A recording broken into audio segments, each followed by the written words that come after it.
really transform us, not only from just apes into the rulers of the planet, they might transform us into God. I think it's important to understand that we all know World War III. In the very near future, you'll start hearing this new term, directed evolution. Directed evolution. Directed evolution. Moderna says on their website that the mRNA are software programs. They can be pre-programmed or they can be programmed from outside sources. Nobody was told they were injected with electromagnetic devices. Imagine a biological computer that operates inside a living cell. When I read through the patents for the mRNA technology vaccines, they did not read it as a vaccine. They read it as a bio. The difference of this first directed evolution is it doesn't change what you are doing. Shall we play? It changes you. Who masters those technologies will be the master of the world. I need that bass in my car. Ooh, that bass is strong. Boy. I think it was eardrums were gone right now. Okay.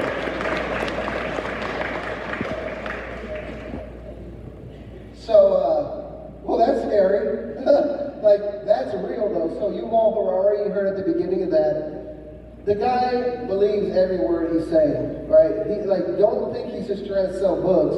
And the people listen to him. Tell them about the speech in Davos with Angela Merkel and all them. So we were present for the digital dictatorship speech. You've probably seen like clips from Yuval Harari, thanks to the Remake America tour. You'll thank Clark, you saw him on screen. He's bringing a lot of attention to what Yuval Harari has spoken about, because Yuval Harari is seen by many of the world leaders, Angela Merkel, Barack Obama, current world leaders. Joe Biden, you saw him at that. He was right next to Leonardo Right next to DiCaprio. Trudeau. He got his version of the book signed by Yuval. Yuval is looked at as the man that can guide the global elite through this new era. And it's an era where they're returning to a form of feudalism in a lot of ways. They can separate themselves from us in society and do it through technology, do it through controls in technology. I think artificial intelligence is a term everyone wants to throw around these days, especially in regard to chatbots and mechanisms of government, but the elites have a special plan in play for that, and it is specifically in relation to how society is molded. They figured one thing out for the pandemic. It's not enough for us just to have devices in our homes and our fridges that are connected to the internet. Yuval Harari sees a future, and they agree with this future, where the devices are inside of us. Where they manipulate our brains and manipulate our structure through nanotechnology. Yeah, Ray Kurzweil's another one of these guys. He's been around for a long time. We are in Babel 2.0. That's where we are. In the days of Noah, we're living out now. What happened back then? Well, we know in in Genesis 6, when we read about the Watchers, and they laid with the women, and the Nephilim, and God destroyed the world because there was nothing but evil, and they tampered with what it was to be who we are, right? Fast forward to where we're at now, they are literally changing our DNA with this mRNA technology. We are living in the days of Noah today. What's a weird place to be in is the things that we find to be the most inconceivable conspiracy theories. We typically just have to go through the production of film. By the time we're done, they're true. And the one that we heard late 2020 was because we put the vaccines under the microscope. Matt and I physically, with Dr. Kerry Mate, looked at the vaccines under the microscope. We're like, what are we looking at here? We're not scientists, we're not doctors. Even the doctors that were looking at it, they weren't microscopists. And so we were speculating that perhaps there's something more to what's inside of these than just biologic material or synthetic material.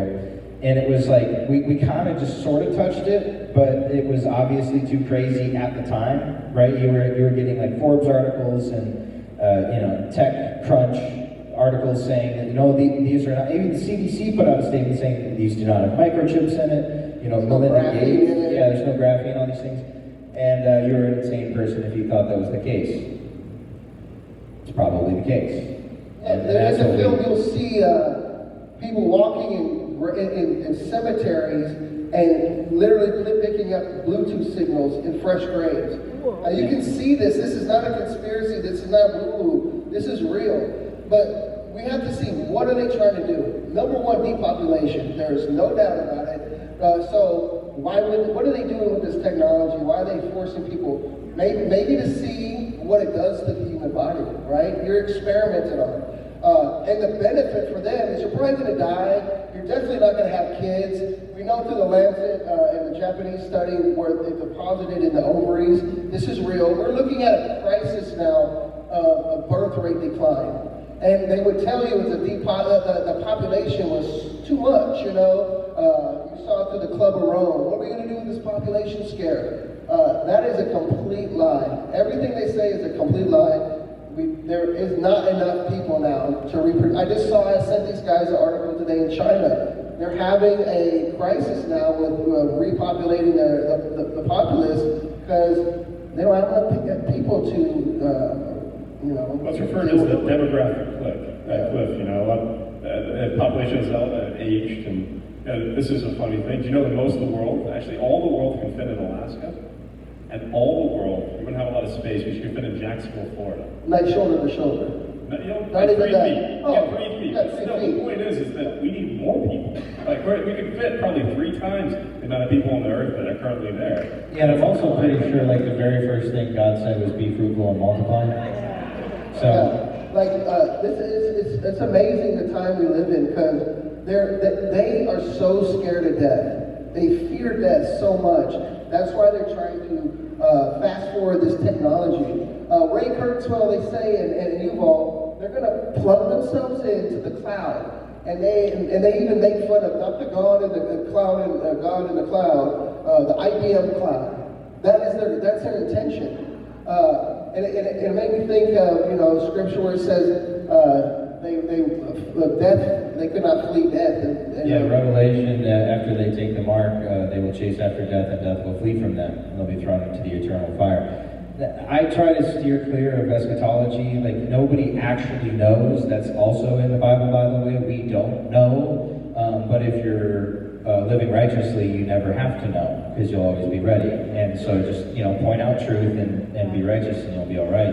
And despite coming from deep-seated atheism and then agnosticism and then now Christianity, even during the initial period, Matt and I are always injecting Christianity and a biblical lens into the word. We can't help it, and we understood. We've had so many conversations about should we even put this in? Like, should we have the part where they say the thing about Scripture, because we know like a good 60% of people are going to go, I don't believe in that, and then they're going to miss the other information that they might actually digest.